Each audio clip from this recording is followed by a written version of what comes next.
Hello bran, সবাই কেমন আছেন? আশা করি ভালো আছেন। সবাইকে জুম্মা মোবারক। আজ জুম্মার দিনে কবুতরের মাংস রান্না করব। প্রথমে রসুনের কোয়াগুলো লাল লাল করে ভেজে নেব, এরপর দিয়ে দেবো পেঁয়াজটা ভাজা হয়ে গেলে আদা রসুন বাটা, জিরা বাটা, এলাচ দারচিনি বাটা দিয়ে পরিমাণ মতো হলুদ, পরিমাণ মতো ধনিয়া গুঁড়া, মরিচের গুঁড়া, পরিমাণ মতো লবণ দিয়ে মশলাটা ভালোভাবে কষিয়ে নেব।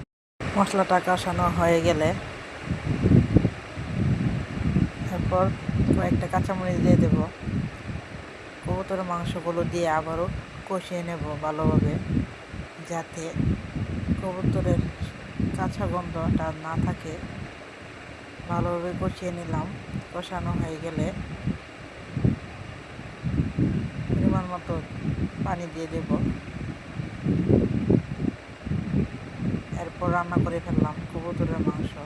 লোকেশনটা দেখুন কতটা সুন্দর, খুবই টেস্টি। এভাবে আপনারাও ট্রাই করতে পারেন।